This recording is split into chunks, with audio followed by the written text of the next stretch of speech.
The miracle of the healing of the leper that we will hear today is one of the most beautiful miracle stories in the Gospels. Mark chapter 1 verses 40 to 45 tells us about this miracle. At the time of Jesus, the term leprosy was used for all kind of skin ailments, because the practice of religion at the time of Jesus was a very external practice. Any kind of marks on a person's body would render that person incapable or unclean of performing the ritual to God. And so the lepers were treated in a very, very disparaging manner. Lepers were not meant to live within the community. Lepers had to live apart from the community, away from the community, in a secluded place. The only time when they were allowed to come into the village was when they had to beg for their food, because no one would give a leper a work or a job. And so lepers were a very, very discriminated group at the time of Jesus.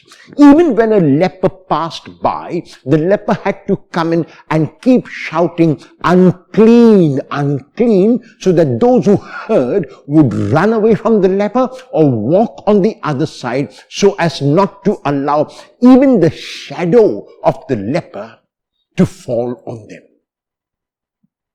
In the Old Testament, there is the healing of Naaman, the leper, the Syrian leper, but no other healings are mentioned except of Miriam, the sister of Moses, right in the book of Genesis. So leprosy was considered almost an incurable disease, and only God could cure lepers according to the understanding of that time. This leper who comes to Jesus already indicates that he believes that Jesus is capable of making him whole. And even as the leper comes and approaches Jesus, he kneels down. And the kneeling of the leper is an indication that he is willing to listen to whatever Jesus has to say. He is willing to do whatever Jesus commands him to do, and he pleads with Jesus in these words, which are very akin to the prayer of Jesus in Gethsemane, and the words are, "If you will, you can make me clean." The same verse Jesus uses in Mark chapter 14, verses 32 to 42, when he prays to his Father, "If it is your will, take this cup away from me."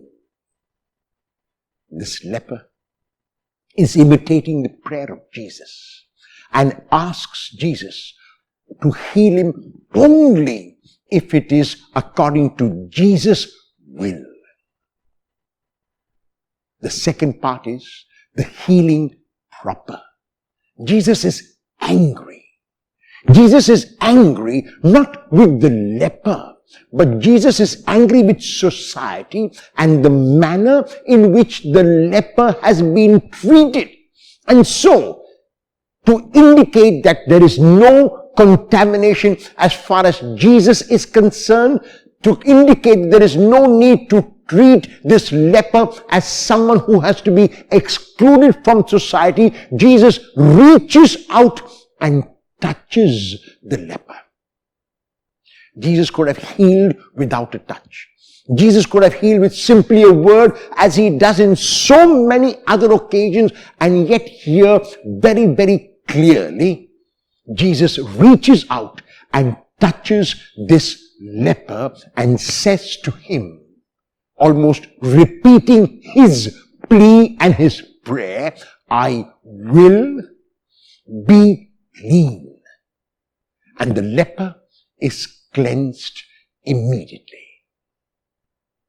The prayer of the leper and the plea of the leper are a lesson to each one of us as to how we can pray. There are times when we ask God and pray to God for something that we need. Sometimes we are granted that prayer, and sometimes we do not receive what we are asking for.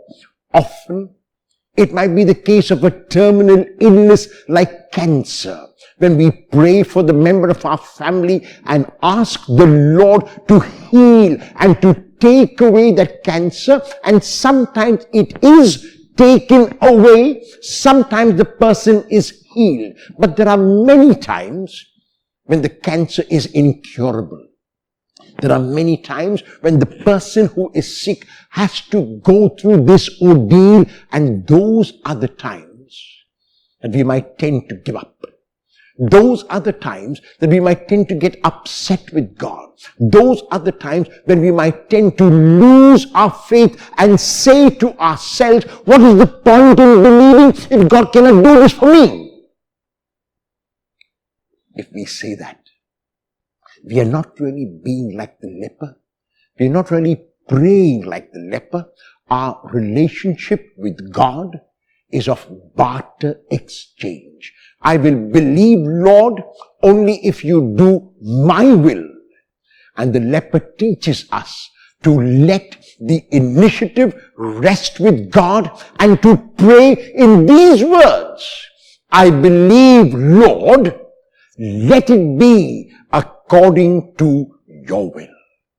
Because no matter what the outcome of that ailment, whether healing takes place or whether the person has to go back to God, one thing is very clear: if we allow that clarity to enter our minds and our hearts, that God's will for us is always better than our own will for ourselves. We might not be able to see it at this particular moment in time, but if we give it time, we will surely see.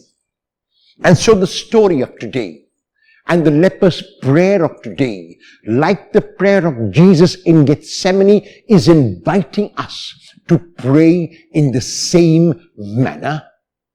If it is your will, I will receive it. Or let it be to me according to your will.